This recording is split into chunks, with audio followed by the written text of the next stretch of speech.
I was ready. B.W.O. B.W.O.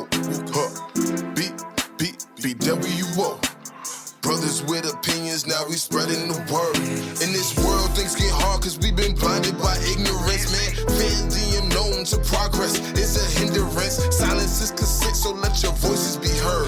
Man, we brothers with opinions, now we spreading the word. Bringing light to the dark, revolution is an art. Man, a lot of people talk, but they ain't never walked apart. Gotta shine a light on poverty and fight against injustice. And always speak the truth when the enemy's amongst us. What's up, ladies and gentlemen? I know y'all hear our man Ruka in the background. My man Ruka from Brooklyn. He came to Winchester twice for the Hoops for Hope. You know, he wasn't really ready to do it live in front of that many people, man. But shout out to my man for making our song for us back when we first started the podcast 5 years ago. And we got a goodie for y'all tonight, man. Every night is a goodie we got, but tonight should be very exciting. We got Mr. BPG. You know, he ran for mayor of Winchester last year. And, you know, that community is still not ready for certain changes yet. It is what it is. It's the truth. It's a shame, but it's the truth. But we got him on. He's on the Winchester Public School System Board, and he is a professor over there at Shenandoah University. So y'all put your hands together and make a round of applause for the one and only BPG. Y'all down with BPG? Yeah, y'all know me. Yeah, you know me. There we go. There he is, ladies and gentlemen, the one and only BPG. Hey, everybody. Nice to meet you. What's up? What's up? Hey, Happy to be here with y'all. Yeah, I'm glad to have you on, man. I appreciate you joining our platform and to give you one as well. So yeah, we get a whole bunch of views and subscribers after this show because we got the man on tonight. We'll see. We'll see. Yeah. So Brian, do you want to speak a little bit about tell us a little bit about yourself and we'll get started? Yeah, sure. Stop me if I'm talking too much, but my name's Brian. Brian Pierce Gonzales. When I came to Winchester, BPG, when I came to Winchester 21 years ago at Shenandoah University, when they hired me, there was a lot of Brians. And so everybody started going by their last name, except a friend of mine started using my initials and started calling me BPG, and it just stuck. So that's how I got that nickname. But no, I didn't really have a hometown growing up, so I can't tell you where I'm from necessarily. I lived in a lot of places. My dad was in the Navy. So when I landed in Winchester, Virginia in 2005, I had no idea I would be here for 21 years. But now I'm still here. I love this town. I love this community. I love the people. I love the neighborhoods. I love the passion. I love the identity that comes with the city of Winchester. And I wanted to get involved and serve my community and help make it a thriving place for everybody. So that's how I got involved in public service. I'm still teaching at Shenandoah University. We just started our fall semester. So shout out to any of my students who might be watching. And the school year just started. As you guys mentioned, I serve on the Winchester Public School Board. I'm honored to do that work, looking out for students, looking out for teachers, and just trying to make our schools as best as can be. You know, I'm representing my Hanley T-shirt with you guys. Yes, I hope that's enough. We speak about Hanley a lot on the show, and we have a lot of guests, of course, that went to Hanley because we both did. Of course. No, that's dope, man. I love your energy. I love what you're about, man. It doesn't matter where you're from. It's where you at, you know? That's right.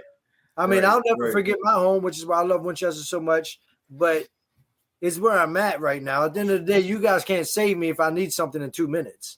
True. And hey, Chris, I gotta mention. That's help me monetarily. In real life, you can't show up for me. And Chris gets hyped, Brian, as you can see. Cameron Street, North Loudon, or Kent, real quick. That's right. And vice versa, you know. So I love it, man. I love that you've adapted, and the community is taking well to you too. And well, thank you. I appreciate that. And honestly, you know, when I first learned about you, Chris, because you were gone by the time I got here. I actually left just before you moved there. I left in October 2003. Okay. See, yeah. So like 2 years before I got here, you left, but you come back. And when I learned who you were and what you were about, to me, that like you're one of the best ambassadors for Winchester City.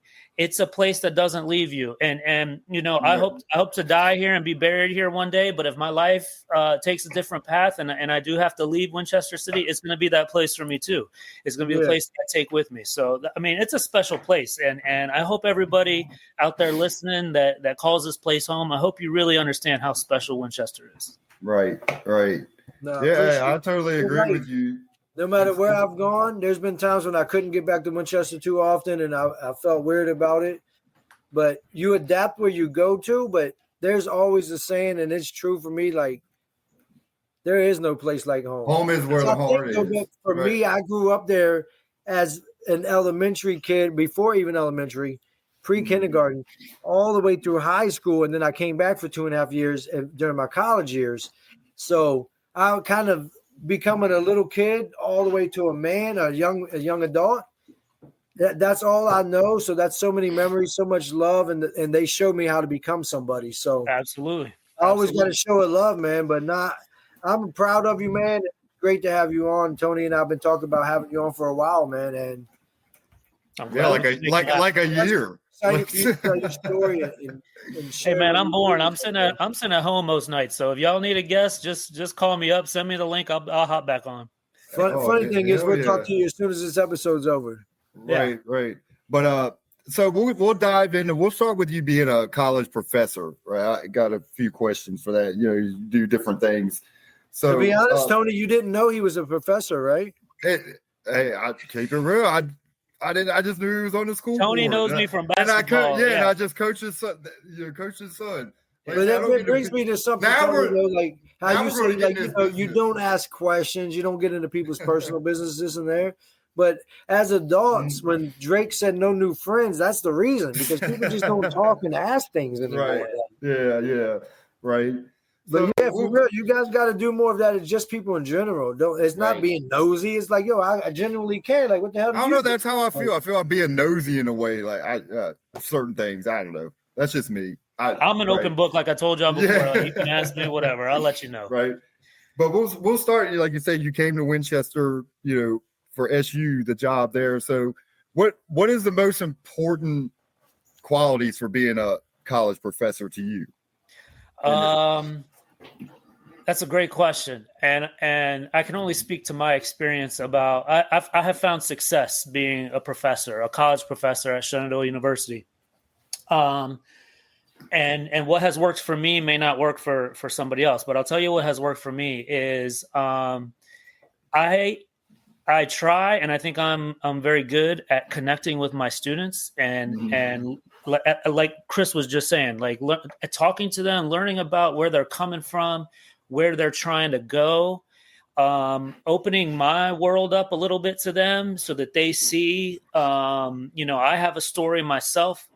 I invite them over to my house sometimes, not all the time, and not every class, but some of my classes, I bring them over to my house, and I invite my mom over because my mom is a hell of a cook, and she'll come over and she'll make lunch. She'll make Mexican food for my classes. That's what I try to do as a professor. Listen, especially in 2025, these young people, they can hop on the internet and take a class. Right. You know what I'm saying? They don't need, I don't want to sell myself short. What I'm trying to say is like, they could get knowledge and they could get an education in many different ways, but they can only get me at Shenandoah University. And so I try to give them me, right? I try to teach them and give them the knowledge. That's how it should be. That's dope. Mm-hmm. Yeah. I try to give them the knowledge. I try to teach them. I try to engage with them. And I try to show them who I am and what's important to me. And that has given me great success at Shenandoah. Listen, I could never do anything else. Probably like you guys too. Like, I'm not built for being in an office or a cubicle and sitting at a desk for, all day, every day. It would drive me crazy. I tried to do that one summer when I was in college. And I told my mom, I was like, Mom, this, because it was at her bank. And I was like, I love you, Mom, but this is not going to happen again. Right. Yeah. I did that for That's about all you see is five years. sit. Yeah, it's like I got to be moving around. Like exactly, I just can't sit there at all day. Yeah, moving around, talking to people, cracking jokes. That's me. But you seem like you're probably really good at also placing yourself in the shoes of those young adults. Yes. No, you got to understand. Like we all come from different walks of life, but you can kind of understand that you reflect back to those times when like, all right, let me think of how I was when I was 18, 19, 20 years young. That's right. And honestly, I have the thing that's hard for me to work on is understand, like, look, how was I when I was that age? And when the people that work with me, sometimes that's something I have to stand back a little further away and look at and be like, all right, look, don't get upset or don't feel a certain way this way. They're 20 years younger than me. That's right. Yeah. No, I start every semester. Every time I get a brand new class, we spend the first day having that talk. And I tell them, listen, guys, I got a life outside of the four walls of this classroom. I got a wife. I got 3 kids. I've got my in-laws. I got a dog. I got my own hobbies and my own passions. And I want y'all to understand that I understand that y'all have that too. You have a life outside of this classroom that I don't know anything about. And I am not here to complicate that life. I'm here because you chose to come and receive an education. I'm here to provide that education. So, and I always tell them, don't get mad at me. Like, if you're having a bad day, I get it. We all have bad days. I said, but don't bring that hate to me because I'm just here doing my job. Right? Don't bring me that negative energy just because I'm here doing my job. And they respond really well to that. Like, if you acknowledge that they've got other stuff going on, they appreciate that. So right. Yeah, I agree. So what is the most rewarding thing about being a college professor? And you probably already answered pretty much. There's 2 things. I'll be honest with you. One is I have a boss, right? Like the dean of my college is somebody who I quote unquote answer to. And then of course, Tracy Fitzsimmons is the president of Shenandoah University. And if she's got a problem with what I'm doing, I have to answer to her. Right. But really, there's nobody looking over my shoulder to see what I'm doing and to micromanage me and to make sure I'm doing what I'm doing. I just put my head down and I do the work and I engage with the students and usually I'm pretty successful at it. And so that honestly is one of my favorite things about being a professor. One of the biggest pluses to being a professor. But another is just meeting these young people who have so much energy, and it keeps you young, man. If you start feeling old, you start hanging out with a bunch of young people. And I'm privileged that I get to do that almost every day of my life. Today, two former students who now are probably 26, 27 years old. They were best friends while they were studying at Shenandoah University. They were students of mine. And last week they emailed me. They said, hey, we're coming back into town. Can we go grab a cup of coffee? And I sat there and we sat there talking for probably about an hour and a half. And the time flew by like this. We were just talking about, their time when they were students and then what they're doing now. One of them has children. One of them's married. So we were just talking about all that. And the time flew by. And at the end of it, I was like, man, I wish I could sit here and talk to y'all longer. But I had another meeting I had to run to. And so that's what I love about being a professor. You get to have these relationships with very intelligent young people who you make these genuine connections with them. And then, they've been graduated now 5-6 years. They did not have to come back and meet with me, but they chose to. And very so, they have a lot of different professors, but there's a reason they chose you. Well, that shows you made an impact on their life, right? But the thing I wanted to say real quick is the rewarding part. I would think probably in anybody, but for you, it speaks for itself as I guess seeing the success of those young students, but you help shape and mold them in whichever field you're dealing with them. And on top of that, you have more of a connection because you care. So it's more than just in the classroom that they take away those values and the things that they learn from you. Absolutely. And that's dope. I believe we're all people, man. But you know what I mean? We know, like you said, you have a life outside of these 4 walls too. 100%. So do I. But you were able to connect with that. 100%. I believe they see me as a professor, obviously, but I believe they see me now like as a friend, somebody they can sit down and just have a chat with. So yeah, like a regular peer. That's right. That's awesome. They might have more respect for you and understand, because you're their elder.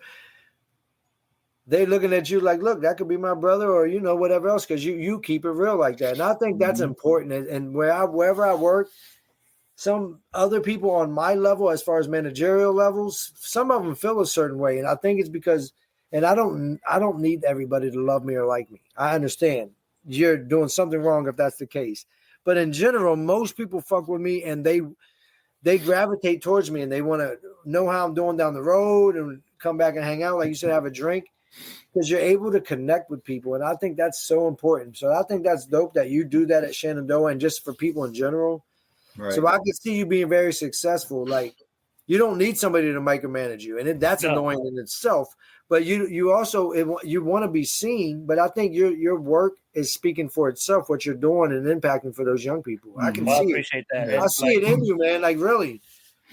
And I'm living the dream. Like, they pay me to do this. You know what I'm saying? It's not lost on me that I'm able to put food on a table and a roof over the head of my kids because of the relationships that I'm having with the students at Shenandoah. So yeah, I'm super, super. Is it still true to this day that if Jack wanted to, he could go play at Shenandoah for free because you're a teacher there, right? So he could go for free?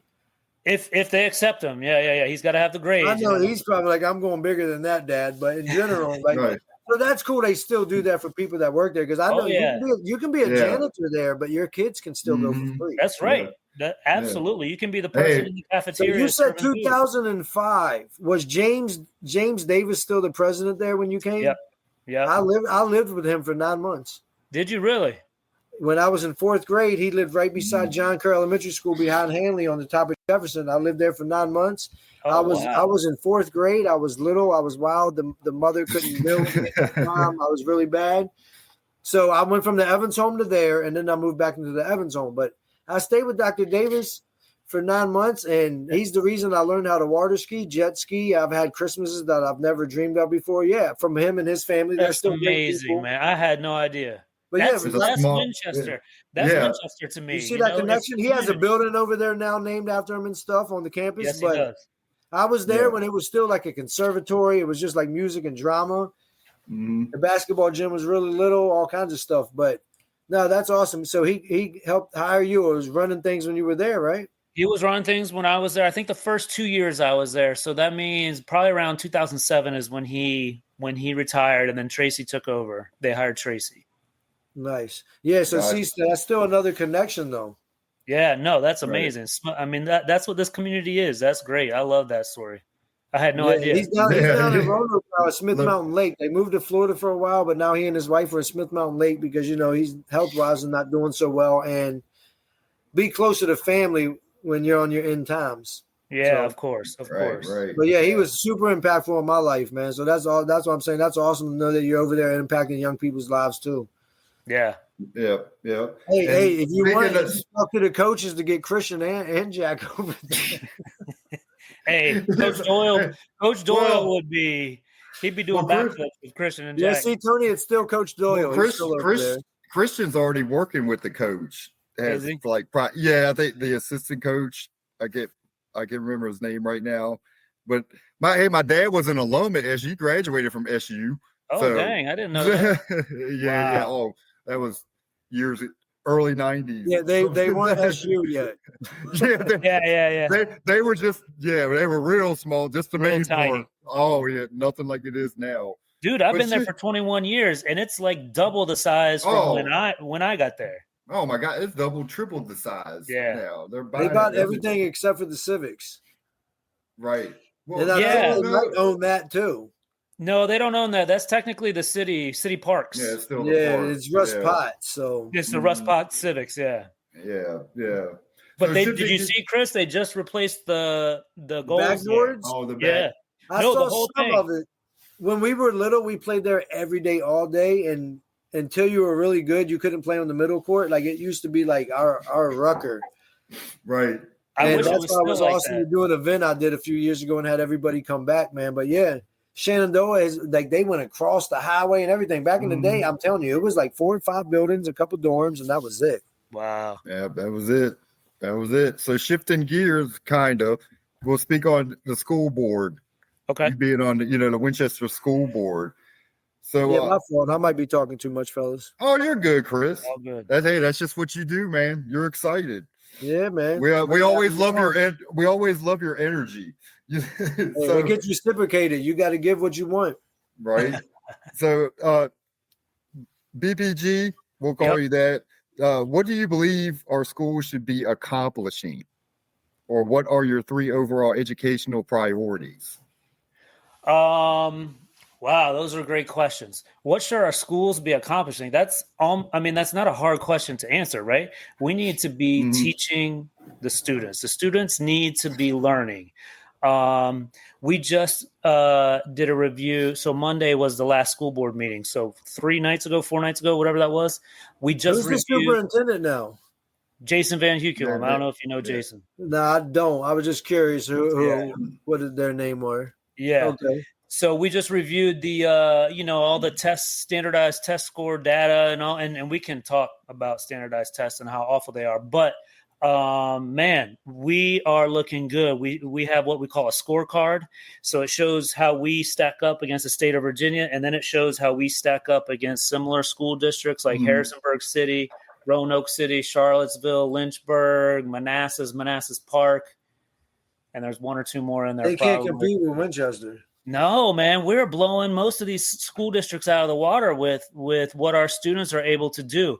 They need so to answer your question, Tony, they need to be learning, and I'm super proud. I guess one of the most proud, the things that gives me the most pride about Winchester Public Schools is what we're doing over there at the Innovation Center. I was going it's amazing, man. Every time I go into that building and I see these students like me, right? I don't have somebody peeking over my shoulder and micromanaging me. You have students in the hallways, in groups, in the cafe, out on the balcony, and they are in these small groups. They're working and they're learning on their own time at their own pace. They're given these projects and they are supposed to figure out how to complete these projects with each other. And it's the coolest thing I've ever seen. And, they're making documentaries about the Innovation Center. Yeah, because something's coming out, right? Yeah, a documentary I wish I had.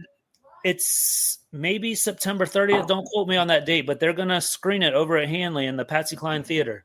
Right. And it is free, open to the community to come check out the documentary. I mean, the word is out. Probably every week they are hosting groups over there who have heard about what we're trying to do in the Innovation Center, and they come from all over the country to visit little old Winchester, Virginia, and to see what Hanley High School is doing up on the hill in that Innovation Center. So yeah, I'm super proud about that.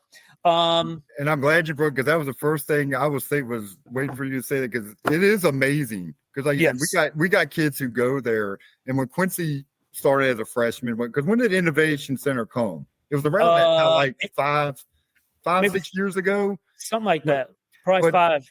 Yeah, so he's coming home like, I'm doing welding and this and that. Like, it's amazing because kids they're learning trades. I mean, nursing, firefighter. They're learning these things. It's amazing. They're learning these things, and we have partnerships with, sometimes it's businesses, sometimes it's, with the fire department or what have you. And so when they complete courses at the Innovation Center, many times they're getting a credential. They're getting a certificate or something, so that when they graduate in 12th grade, not everybody's meant to go to college. Some of these students, they graduate in 12th grade and then they've got this certificate, they've got this credential, and they can start working immediately and providing for themselves. We had a young man, I can't remember if it was last year or the year before, and his story was, academics, he just that wasn't his thing, to sit in a room, to read a book and learn and take tests and all that kind of stuff. And a lot of people kind of wrote him off, like, well, that this kid just doesn't have it. He just doesn't want to be here. He hates school. He's a troublemaker. Right. Well, once he started taking the firefighting class, the EMT class, he did a complete 180, and he started caring, and it mattered to him, and he started excelling. He became, I think he was the best student we had in that firefighter class that year. And the school board went for a visit, and they brought him out. You know what I mean? To talk to us and to tell us what it meant to be taking this class. And if you think about that, when officials usually go into schools, they usually bring out the A+ students to come talk to you, right? Right. This was a kid who was struggling, who didn't have a passion about anything that was going on inside the building until he took this firefighter class. And man, I tell you, that's what I'm most proud of. We are not just meeting the needs of our students who are going to go to college, because we meet those needs. Y'all know this. We're sending students to Harvard. We are sending students to Yale. We are sending students to Penn. We are sending students to UVA, to Duke. We are sending students to Shenandoah. If you want to go to college, Hanley is going to take real good care of you, and they're going to get you there. But if you don't want to go to college, we're also gonna take care of those students, and that to me is super important. And whenever my time on the board is up, I hope whoever comes behind me and continues this work, I hope they really keep that, focus, because that's something that I'm scared. If you don't water it every day, if you don't nurture it and take care of that piece of it, you could lose it really easily. Right. Because a lot of people just think, oh, you're in high school. What college are you going to? No, it's not about that. Maybe they want to enlist in the military. We're taking care of those kids too. You know what I mean? Yeah. I mean, like I said, I can't say enough about it either. Because like you say, college is not for everybody. I mean, I've known plenty of intelligent, intellectual people, which is they can't sit in the class. They hate it. And I get that, but it's great because everybody forgets about trades. And we're always going to need that. And they can make money. Big money. One of my best friends in the whole world. He actually dropped out of school when we were in high school. He eventually got his GED many years later, but he became a plumber. His dad was a plumber, so he started apprenticing under his father and became like this awesome plumber. Even to this day, if something goes wrong in my house with the plumbing, I'm on the phone with my boy from back in high school. I'm like, hey man, this is what's going on, and he walks me through it. And this dude makes a lot of money, right? Yeah, now he owns the company, so he's making bank, and I'm super proud of him. And there's more than one pathway in life, right? Look at the three of us. We do very different things in different places. There's more than one way to live this life. Yeah, and some of the most successful people in life did not finish high school. Oh yeah, very, very true. And I wanted to ask you two things because me and Tony always talk about questions we have for you and things. But I'm glad that you're on as far as this aspect too, because on the public school system board, I want to know how you feel about the general curriculum. And do you guys ever discuss the truth that we were all lied to? And should there be any kind of way that you guys are trying to change certain aspects of how kids are taught when we're not told the whole truths of everything, especially I guess history? Okay. Yeah, I was gonna say, like what Clarence Smith. We're not told a lot about a lot, especially if you're not white. Yeah, like real. Well, not hating. I'm half white. I don't care about any of that. The truth is the truth. We're not told so much of the truths in school, and now that we were allowed, our teachers were allowed to. Like, I can't blame our parents or teachers if they were allowed to too. But now that we know everything, we have so much information. Like you're saying, social media and technology has changed. Do you guys ever discuss any of that? Oh, absolutely. We just so Hanley recently, like in the last 5 years, has sponsored a Black Student Union, and has and they have developed a curriculum for an African American history class. So the history department now teaches a course on African American history. They also teach a course on Latin American history, which was not being taught before. But we do talk about that. And we do talk about how diverse Winchester City is. There was a stat that was given to us years ago, but I think it's still true. In the Commonwealth of Virginia, we're the fourth most diverse school district. I think number one is Virginia Beach, or it's like Virginia Beach or Richmond. They're 1 and 2. And then it's Fairfax. And then it's little old Winchester City is number 4 in terms of diversity of their students. And so yes, we need to be teaching, Black kids Black history and Latin kids Latin history and white kids white history, right? I also think those kids need to learn the other truths of those others too. Oh, okay. I would agree. When it comes to this country, I don't want to get into everything, but I'm definitely pro-Palestine. I'm pro-humanity. It irks me and hurts my soul what's happening, but I think nobody's told the truth, so people don't know. So we're molded and taught the ways we've been taught and trained, but most of it was lies. They don't teach us half the truths. And the truth is this whole country was formed off of genocide. And Chris, you sound a lot like me because I happen to be mixed as well. And I think we're not told, man. It hurts my feelings and my soul that nobody wants to really speak about it. Right. I speaking for myself personally, being of mixed culture, mixed race, mixed language, I speak about this stuff very bluntly because I'm both things. So I'm not critiquing anybody. I'm not hating on anybody. I'm all of that. Yeah. So I agree with you 100%. I guess to answer your question, let me tell you a story. This was probably 3 years ago. So about a year, 2 years before I ran for mayor. The superintendent called me. That too, ladies and gentlemen. This young man ran for mayor. So a couple years ago, the superintendent calls me and he says, "Hey, are you busy right now?" And I said, "No, I'm free." I think it was over the summer. No, it wasn't over the summer. It was during the school year. And I said, "No, I'm free. What's up?" He says, "If you can make it down to the Douglas School, which is where we have our central office," he said, "I got some leaders from the NAACP here. And they'd like to bring up an issue." So I went down there as quickly as I could, and I met with Dr. Coates and Miss Gwen, Sheriff Sales' mother, and they served at that point. They were serving in the NAACP in some leadership capacity, and so I sat down in the office and we started talking, and they told me a story about how in one of the English classes that was about literature, a Black student, an African-American student, noticed that in the list of the authors that they were reading, it was all dead white men. And this student brought the question to the teacher in the classroom and said, "Why is this all white people? Like, I don't see any Black people. Why aren't we reading, Toni Morrison? Why aren't we reading, Rudolfo Anaya? There's all these other stories and authors that we could be reading." And the teacher felt, I guess I don't want to put words into this teacher's mouth or anything, but the teacher kind of backed down a little bit and said, I'm just too, that's not my cultural experience, so I'm scared to teach it, essentially, was the answer. And these two, elders in the Black community, they were not happy with this. And I was not happy with this when they told me this story. I was like, my God, it's 2023 or whatever it was back then.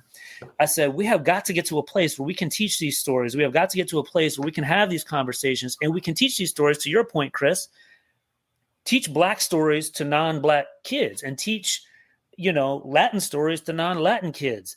And all the way around. And I said, I told them, I said, it seems to me that this teacher missed a huge learning opportunity, a huge opportunity to teach right here, because you don't even have to change what you're doing. If you're that teacher and a Black student comes to you and says, "I don't see any Black authors on this list," you could have a classroom discussion about why that might be.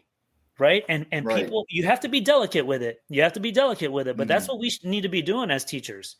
Right. Opening our hearts up, opening ourselves up to our students and saying, "Listen, I made a mistake. And this is the reading list that I created. Now, who can tell me what's missing from this reading list?" And you would get buy-in from students, I think, like that, if you were that real with them inside of the classroom, if you taught them the stuff, to your point, Chris, that people are not teaching them. If you take a moment and just acknowledge that and be like, "Yep, I messed up. Listen, I didn't include any non-white people on this list. What does that say about the state of, literature? What does that say about publishing houses, for example?" Because you can say it's a corporate thing. If the publishing houses aren't publishing and marketing these stories, I didn't know about them. For example, this teacher might say, "I didn't know about them." Right. And have a real good conversation about that. I think the students would have left that classroom with mad respect for that teacher, for going there and for being vulnerable, for going there and admitting, there's some gaps on this reading list that we need to address. Right. But sometimes teachers are so scared. They're scared of the parents. "Oh my God, I better say the right thing." That's what I was going to get at, them being, and plus they're just, you guys, not saying you, but most of them are just following what they're given, right? A certain curriculum, and they just stick to it. Well, and that's the problem with the standardized testing. Right. If we know what's going to show up on the test, and then you get teachers who teach to the test, and we know that is not good. It's not good for the teachers. It's not good for the students. It's not good for learning. I don't know why we do it. One day, hopefully, I said this at the school board meeting the other day. Show me the system they created. I said, show me the political candidate, like running for governor, right? Show me the candidate running for governor that stands up and says, we need to do away with standardized testing in our high schools in the state of Virginia. Boom. You got my vote, because we all know it's not working, but nobody's doing anything about it. Most testing besides math is like memory. Exactly. Yeah. You're just memorizing. So how are you going to say some kids are great? Like I have an actual great memory, but I just didn't like the SAT because I was better in English than math, but I did better on math than English in the SAT because it was like, what is a pipe to a computer? And I'm like, what? I was like, that is nothing about, I can read it. I can understand what the words are, but I'm like, they confuse me. Those tests are weird. Yeah. Yeah. Right. And it's so funny because just like you said, memory is one thing. Learning is something entirely different. So I teach college. Sometimes I get students coming in my college classroom and they're with me for a couple of weeks. They're with me for a couple of months. And then they come up to me and they complain, right? Because I tell you, if you got a complaint, let me know. So they'll come up to me like, Dr. PG, I don't like this class. The way that you're teaching, we're not taking tests. You're not making us remember anything. All we're doing is talking in class. And so I go, somebody has really brainwashed you to believe that learning is passing a test. No, learning, especially the material that I teach, because I'm not a math professor, I'm not a science professor. We do stories, we do, I teach them about culture and stuff. And I said, what we're doing in class is exactly what I want you to be doing and learning how to do, which is look at this issue and look at it from this perspective, but also acknowledge there's a different perspective on this same issue. You can come at it from this direction. You can come at it from that direction. Mm-hmm. And that's what we do in class. And then the student stops and thinks, it's like, oh, okay, I see what you're doing. I said, that's going to stay with you for the rest of your life. The ability to look at an issue from multiple perspectives, that's going to do real well for you in life. If I just gave you a test on, the names of books and the names of authors and when an author died and when a book came out, what are you going to do with that 20 years from now? Right. But if I can get you to think, I thought the same thing in school. Exactly. That's why you can cheat off other people when you're like on your way to class. What you got? What you were in?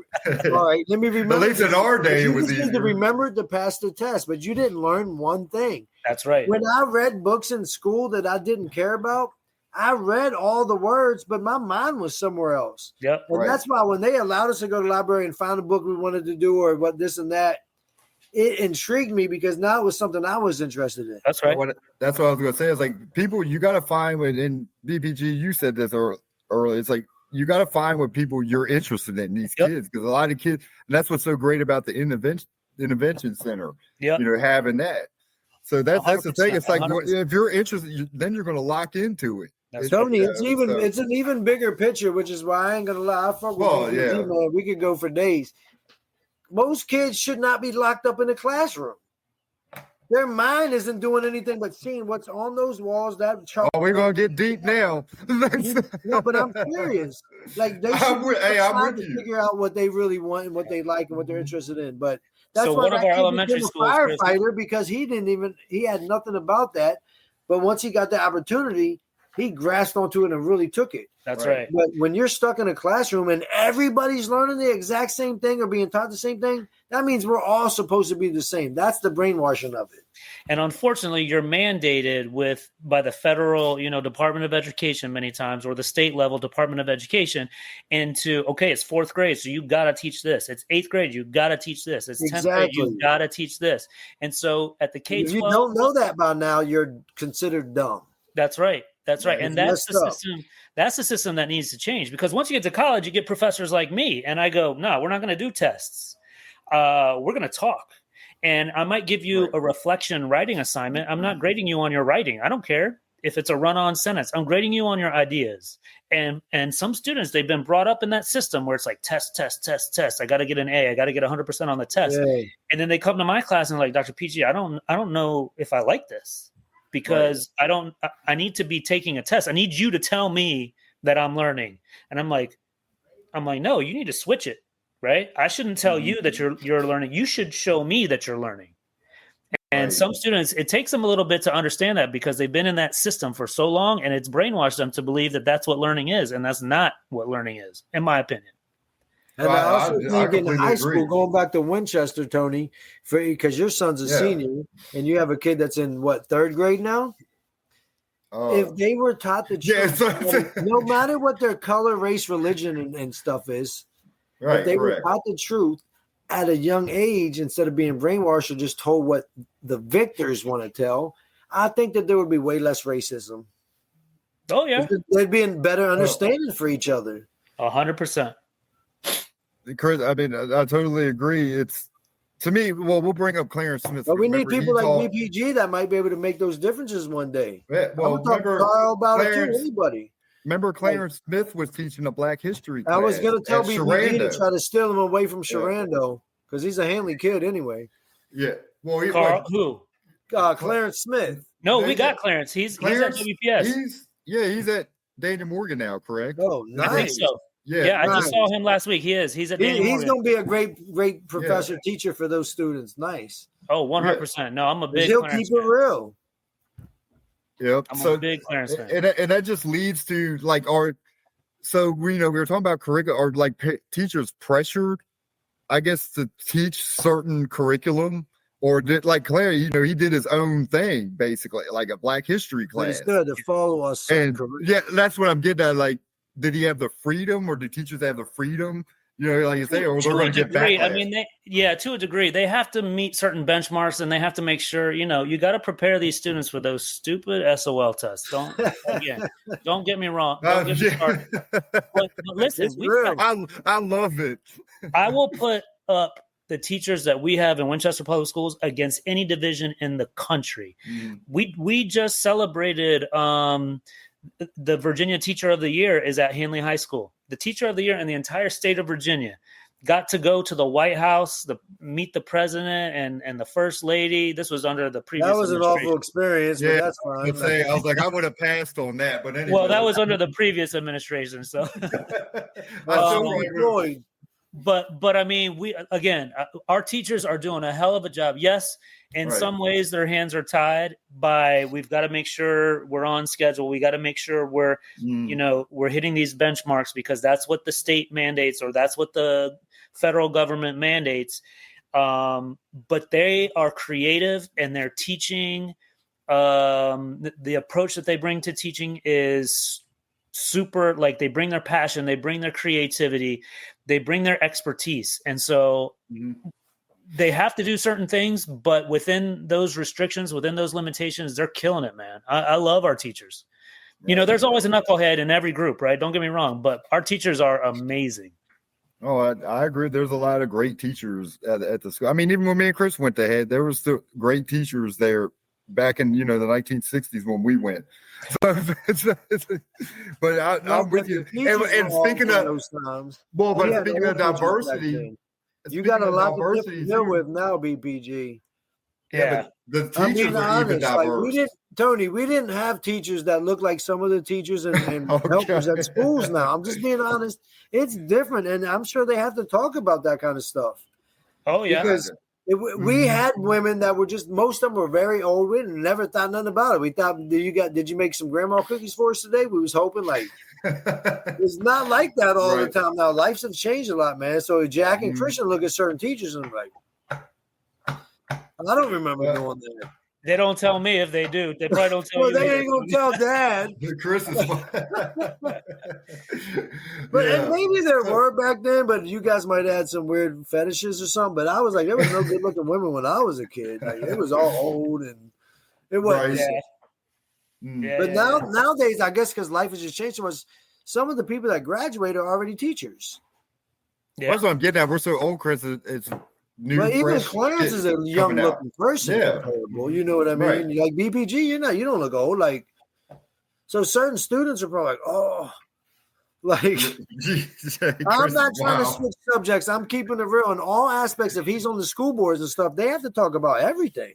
Yeah. Right. No, Yeah. Oh, yeah. Of course. Yeah. Student behavior, everything, teacher behavior, all of it. But the curriculum was the biggest thing for me because I just wish people would teach the truth. And now that we're old enough and know enough knowledge, that we're not told half the truth.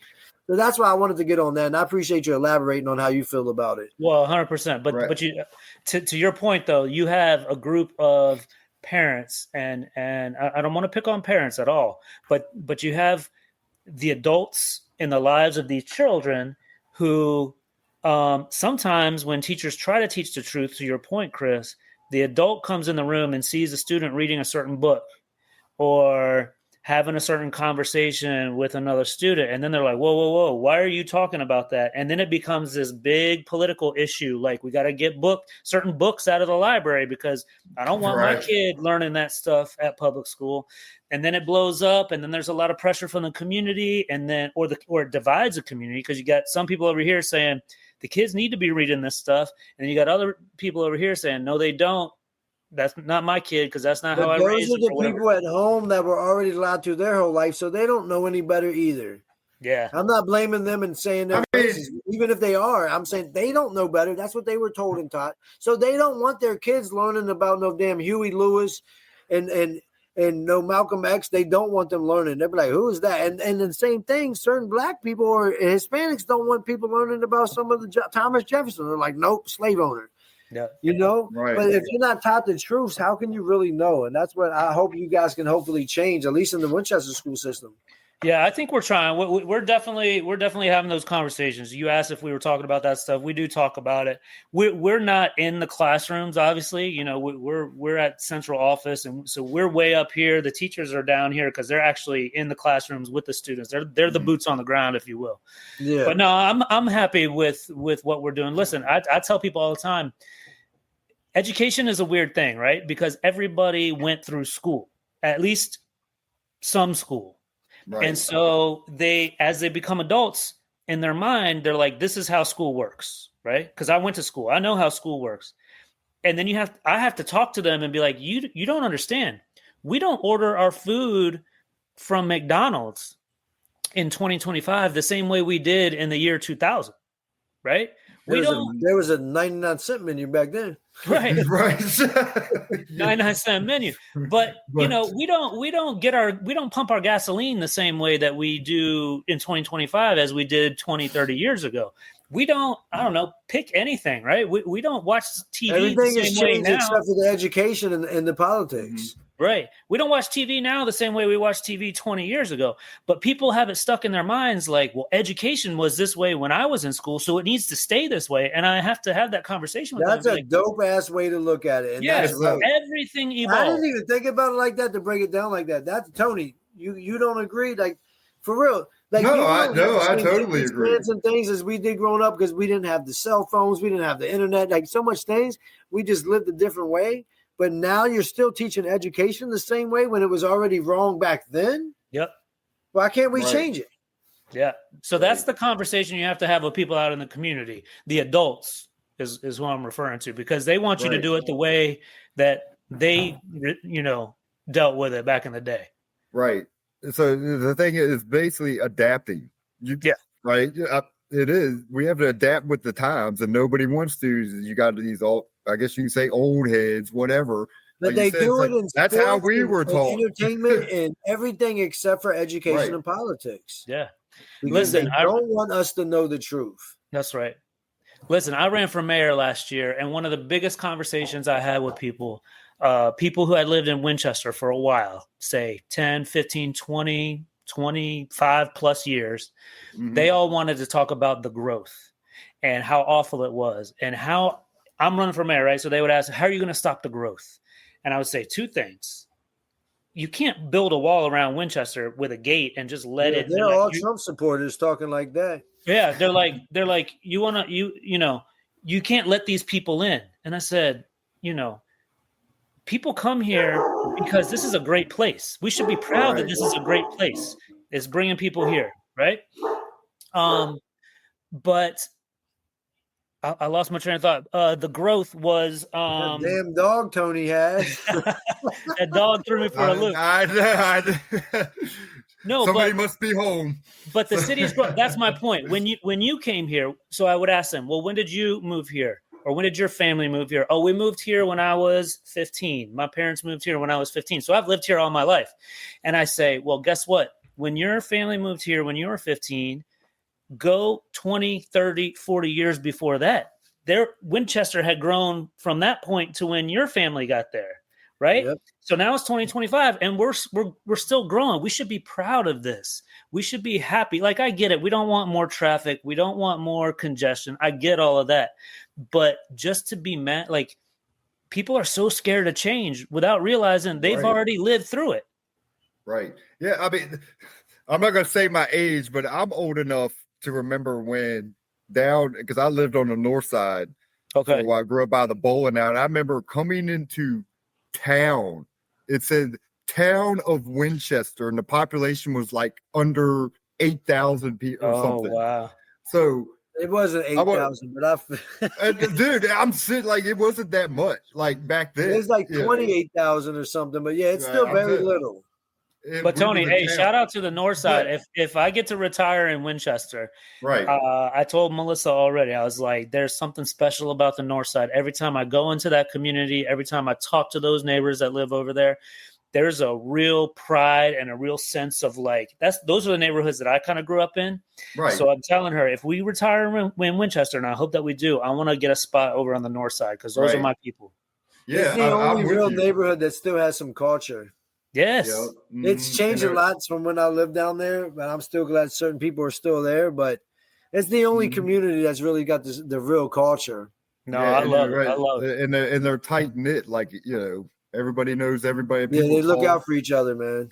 Yeah, I can totally agree with that. You know, my heart's still on the north side, even though I'm on the south side now. You know? I guess technically, yeah. Yeah, right. I'm somewhere in the middle, and I didn't even know when we moved here. I was just like, I just need a house. My father-in-law lives with us, and he has some trouble getting around. So, like, I just need a house with wide hallways. So we found this house, and we bought it. Right. And then, you know, you live here for a couple of years. And I'm like, oh, damn, the north side is pretty dope. I wish we had lived over there. I wish there was a house over there that fit our needs. But like I said, maybe I'll get to retire over there. Oh, there you go. Well, speaking of you running for mayor, you went right into it. What were your like goals or and things when you were running for mayor? If you could speak on that, or still is, if you know, because you might run again. Who knows? We'll see. Yeah. Listen, I'm out in the streets every day. I'm waving to people. People see me. They know me. They know that I love this town. I'm at the basketball games. I'm at the football games. I'm at Daniel Morgan events. I go to the plays. I go to the concerts. I'm at Shenandoah, you know. So what I wanted to be for Winchester was that ambassador. I wanted to be that person that you could see walking around town. I didn't want to be some mayor that, like, you got to schedule an appointment to come talk to me. I wanted to be walking through Old Town or walking through the North End or, you know, out at the Civics or something like that, just watching people play ball. And I wanted to be accessible and I wanted to be approachable. I wanted to be young, right? I'm 47 right now. Had I won last year. You look younger than us. I don't know, man.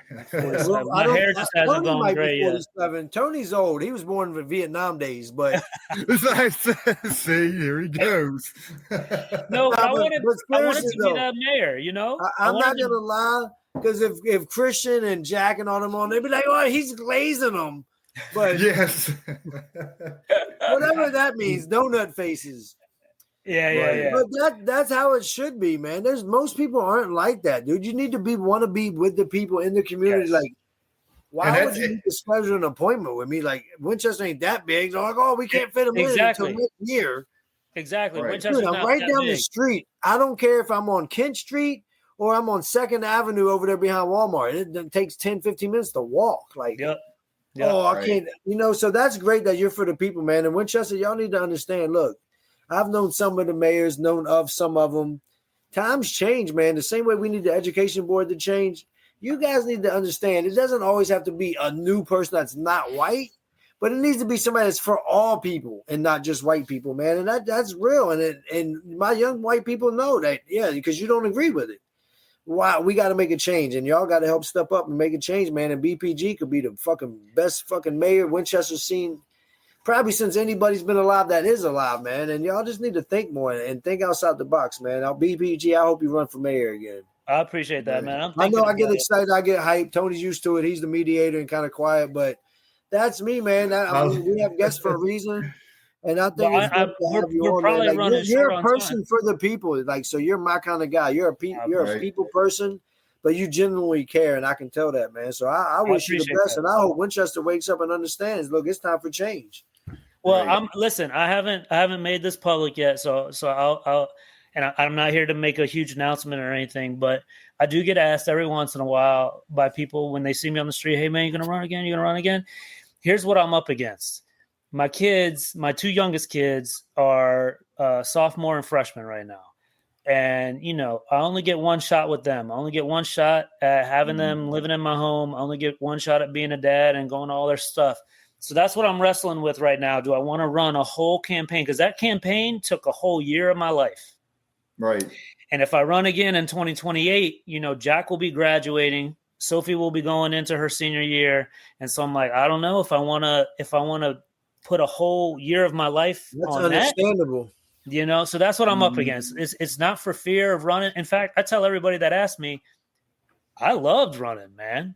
Like, I can talk to people, and I'm an honest to a fault. Sometimes it gets me in trouble how honest I am. Likewise. I can't lie to you. I can't lie to you. So if you ask me a question, even though I know what answer you want me to say, I'm not going to lie to you and I'm not going to give you that answer. So I loved running for mayor. I love meeting people. I love speaking to different communities. I love my time on the north side, and people would invite me to their houses, and they would have their friends come over, and I would talk to the community, and I would, you know, visit with, I don't know, kids at the Discovery Museum. There was all kinds of events that I got to do last year, and I loved every single minute of it, and I would do it again in a heartbeat. I just have to figure out if I want to do that during the last years that I got my kids with me.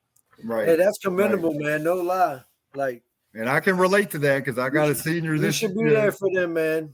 Tony and I, we all grew up different ways, neither here nor there, but I understand that all the way. I appreciate that. Things work out how they're supposed to, but right now I'm sure Jack and them appreciate that 100%. I mean, the good thing about it is even though we're busy dads and I look at it as well as like they look up to it because we're doing stuff. Like, I want to lead by example, like be a great person, help the community at the same time. You know what I mean? So, yeah, but I get it. Like you say, I got a senior too. And it's like, well, do I want to continue coaching? Then I miss his games and blah, blah, blah. Yeah, so I'm right with you. Yeah. You know, still, man, you got 2 or 3 more years to work, and then Christian's taking care of you and Nikki. If you don't speak it into existence, it won't happen, man. Speak it into existence. Look at that kid that went to Shenandoah who's now playing ball at JMU, man. You can do things. You just got to believe in yourself and work hard. Oh, yeah, I agree. I've been saying it. Speak it into existence is what he's got the tools. He just got to go get it. And he's got to believe in himself more than any of us can believe in him. Right. Hey, I just want them all. Thank you. I appreciate it. So is your boy. Oh, I appreciate that. Yeah. Oh, he is. Jack's a good kid. Even though he give me a hard time sometimes, you know, a little bit, but no, he's a great kid. I appreciate so, like you just mentioned, we're running short on time, or anything in closing. And I did want to mention that event. I did look it up. For the the screening of that film. Yeah, it is. I believe because what I did, I just shared it on our page. Is it September 30th? It is September. Well, it says the world premiere is September 18th at 7 p.m. For that. Okay. Well, I have on my calendar September 30th. That's when they're playing it at Hanley at the Patsy Cline Theater. Gotcha. Okay. At 6 p.m. So the documentary will just be available. Okay, on new.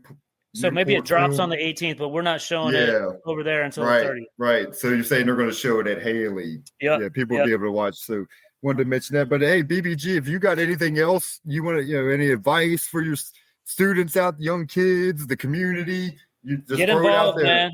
Get involved. Like, a community doesn't just happen. And that's what I love about. Listen, I grew up some of my time in Northern Virginia. And there's no identity to that. It's all this suburb, that suburb, this suburb. There's no identity to that. And they don't mess with each other. Right. And then I moved to Winchester, and immediately there's a sense of community here, and there's an identity when you stick out your chest a little bit, you're like, I'm from Winchester. There's a pride in that. We talk about Hanley pride all the time, right? There's a pride in that. That doesn't just happen. Like that's not like something that just, pops out of thin air, and we have that pride and we have that sense of community. That it's because there's people working. And I want to say, Chris and Tony, it's people like you doing podcasts like this, having conversations like this, centered on this community. Again, I came from South Riding. I came from Woodbridge. I came from Dale City. My wife came from Montclair. Nobody's doing podcasts out there about their communities because it's just all the same. It's all suburbia. Winchester is different. It's unique. It's special. And it's because of people like you and other people. There's lots of people here working to make this community as awesome as it is. So thank you to both of you, but thank you to all the people out there doing the work also. Thank you, BPG. Yeah, we really appreciate having you on. Hey, we'll have you on anytime, man. All right, man. Yeah, let me know. I'll be back. I know Chrissy's ready to watch his Washington Commanders here in about 20 minutes. Oh, that's right. All right. It's actually the only game besides Christmas Day game that I'll get to watch as of now because I work all Sundays and Mondays, which is fine. But yeah, now that'll be cool. But at the end of the day, this is more important and more special for me, man. It was a pleasure to have you on and get to know you a little bit. And I'm being honest, man. That's why I really think I fuck with you hard body because I speak from the heart too. I'm genuine and I'm not good at telling lies.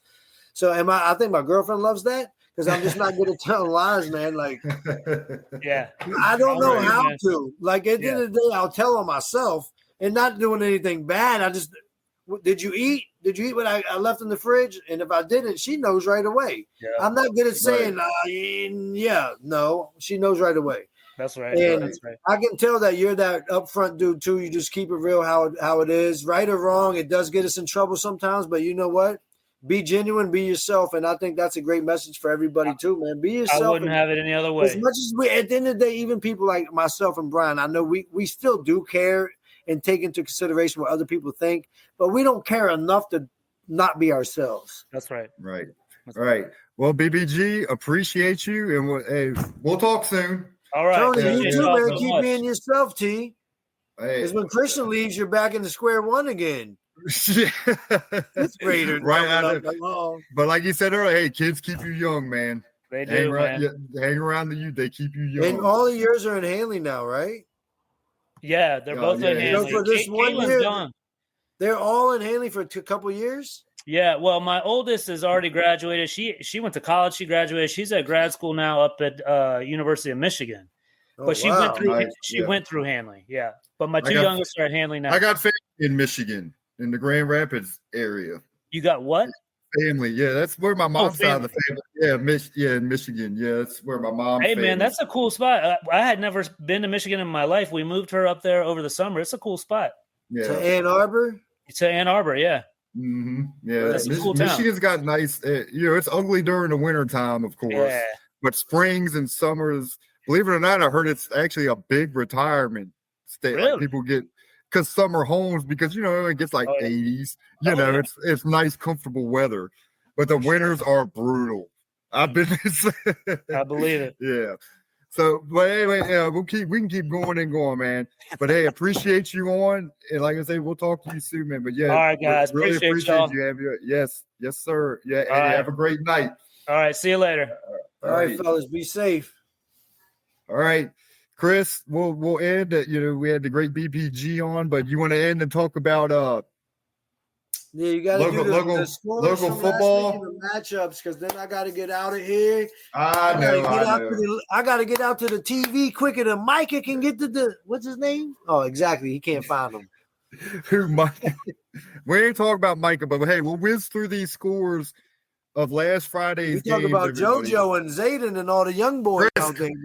Calm down, bro. Let me get these scores out. Go. So last Friday, Kettle Run beat Meridian 34-8. Jameswood destroyed Dominion 57-6 to go 2-0. Nice.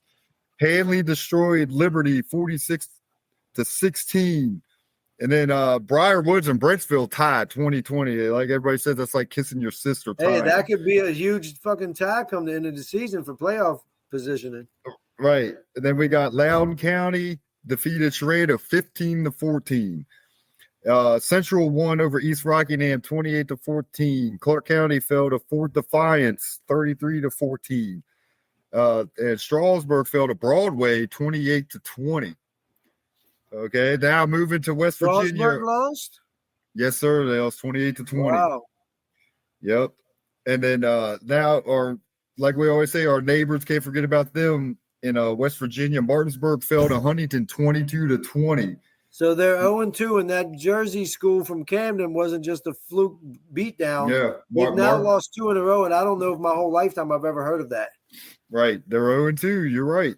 Morgantown defeated Jefferson 38-7. Washington beat Hedgesville 36-20. Spring Mills lost to Wheeling Park 33-28. Are they also 0-2? I'll have to look. I think they're 0-2 as well. The 2 best teams from last year in the state are 0-2. Wow. And then Loudoun Valley beat Musselman 35-28. So not a good day. Night well, last that week was a for close game, 35-28. Wow. Because Loudoun Valley plays Millbrook today? I'm getting to that. I believe so. Wow, but if they only beat Musselman by 7, wow, that was actually a good game by Musselman then. Yeah. Or at least the score-wise, you don't know what happened. Maybe they put the second unit in and Musselman start scoring. and then we'll mention East Hardy. I'm kind of partial to them. I almost coached there. So they lost 56-36. They're 0-2, which is unusual. East Hardy, they must be having a tough time. They're usually pretty good. Huh? They got whooped this scene by 20. Oh, yeah, I know, right? But now, on to the tomorrow night's games. Chris, you keep saying tonight. It's Thursday, remember? It feels like Friday. I'm so hyped, ladies and gentlemen. You're still hyped from BPG. So, Chris, we got Liberty plays Fauquier. I got Fauquier winning. You got Fauquier? Yeah, they'll win that one. Meridian plays Annandale. They're both 1-1. I will pick Annandale. I'll go Meridian on that. So then you got Skyline plays Kettle Run. I'm going to pick Skyline in a close one. I'm not with you on that. The Kettle Run. I love the kids at Skyline, but hey, I think Zayden's going to have a career game tomorrow. He might. Hey, let's see. I hope he does. And then you got we didn't have a podcast a year or 2 years ago for nothing. Trust me, we're about to kill him tomorrow. Then you got Warren County versus Strasburg. And then I got Strasburg. Manassas Park plays Parkview. James Wood plays Culpeper County. Wood. And so somebody's going to take an L. They're both That's a good matchup with Wood and Culpeper. Right. But James Wood's nice this year. They are. I thought I said that was my biggest sleeper this year. High school area football team was James Wood. And then Shenandoah plays Jefferson. I got Jefferson winning in a close one. Right. And then Central plays Broadway. Broadway will win. Which are both 2-0. Yeah, so I got Broadway winning, though. That's a big game. Clark County plays Catoctin. And I didn't know, I forgot, Clark County's 0-2. That's unusual. Usually they're winning. Well, the name of the school they're playing, I have no idea what you just said, but hopefully Clark County gets a W. I hope they do, too. What the hell was the name of that school you said? Catoctin. Oh, so that's probably like Catoctin. There used to be like a travel team, like Catoctin. It's probably like an Indian tribe name or something. Probably something like that. Yeah. But now moving on to West Virginia games. Oh no, hold on! I mentioned Hanley's playing Brentsville tomorrow, or Saturday. See, now you got me confused. Yeah, because you're doing Friday's games. Hanley's on Saturday because they play on the big boys play. So yeah, Hanley plays Saturday, but also East Hardy plays Saturday, which is fun because sometimes East Hardy plays Saturday. East Hardy's 0-2. So anyway, moving on real quick. Eastern Panhandle, Jefferson and Shenandoah already mentioned that they're playing each other. Martinsburg plays Woodson. I'm not sure where that's from. Woodson is in Northern Virginia. I got Woodson winning. All right. Woodson actually might be in DC. You're saying, I think you're right. They're a DC dude. So Martinsburg could start out 0-3. I think maybe they lost some star power, but they've also, as great as they usually are every year, they might have put too much of a tough schedule before they get to their area because they're fucking. I mean, I like it. I've always said about I've always said about Martinsburg though, they don't duck rec. They made so it's non-district games, right? That's what I said. They're playing all these tough ass schools though. All of a sudden, so you're playing Camden, New Jersey, which is more up near this area, right? Then you're playing Morgantown, which is the WVU town in West Virginia in the mountains, and now you're playing Woodson from DC. Dude, no lie, they go 0-3. They might stomp their district and still can win states. But yeah, that's what I'm saying. Yeah, they'd be 0-3, man. But that still show though that at the end of the day, as great as they are, they're great in the area and in their state. But when you step outside, it's still a different level. It is. And then moving on real quick to finish up the Eastern Panhandle, you got Washington plays Liberty. Oh, which I don't know what Liberty. There's so many Liberty high schools, but I'm sure maybe is it? Nah, yeah, because there's a Liberty way down there. There's so many. And then Spring Mills plays Connellsville, and Musselman plays Wheeling Park. Morgantown plays Hedgesville. And then, like I said, East Hardy plays actually on Saturday too, and they're playing Tucker County. Oh well, that's my name, Tucker. So I got Tucker County winning that shit. I definitely got the team that's playing their first home game underneath the fucking steps on a big ass field. What school is that, man? It looks like a university. It kind of looks like the Capitol building. Hanley. Yeah, them dudes always. I thought only God could judge us, but they all call themselves judges. I'm like, dude, what's going on over there? Right. Yeah, but I got Hanley winning, man, and I got Tucker County, whatever. That's there you go. That's your school right there. But Chris, hey, it was a great show. You know, that's the local games. Everybody go watch your local football and support these kids out there. I set up a show for this Thursday, but it was amazing that it worked out for BPG, man. Next Thursday, Tony, we got the Knockout King himself coming on with us. So Tell him who it is. Michael Benitez, a.k.a. Michael Doman Jr., Big Mike that runs the gym. You know, he trains a lot of people. He helps out in the community, man. We're excited to have Big Mike on next Thursday at 7 p.m., ladies and gentlemen. In the meantime, you guys go enjoy this Commanders win over Mikey and Green Bay. You know what it is, man. But we love y'all, man. We appreciate y'all. Just hit that subscribe button for us real quick. Listen to us on Spotify, YouTube, Facebook, wherever you can find us. But Tony does his thing, put a good podcast together. We're going to keep it rolling no matter who's around, man. We love everybody. We wish y'all the best. And until then, man, Washington up, down, all right, wherever. All right, Chris. Well, I think you said it all, and we'll see everybody next week. Yes, sir. Let's go, Hanley, baby. Let's go, Judges. Go get that third victory. All right, bro. Hey, I'll holler at you later, but enjoy your Shout out game. to all the basketball players that's playing this year during senior year, except for my little nephew, Christian, man. You know, he's too worried about being a Duke or UNC player, but he's got that potential, so we'll see what happens, man. Love Winchester, like BPG said, man. Shout out to everybody in the area, man. Just hit that subscribe button. Y'all go over there and show Tony some love, man, because, you know, we're not getting no younger, man. You can't leave the house that often. Right. All right, Chris. Until next week, man. All right, man. Y'all be safe. All right, bro. Love you, man. All right, love y'all too, man. Be safe. Silence, revolution televised. Ain't no good in private. Not knowledge to the ignorant. Ain't never been bliss. Stand up and be heard. We the new activists. Yeah, brothers with opinion. Let the convo begin. You know communication key, but then you must comprehend. Preach B.W.O. Let your voices be heard. We enlightened by the truth, and now we spreading the word. Let's go. How do we learn to live when we conditioned to die? Most people fail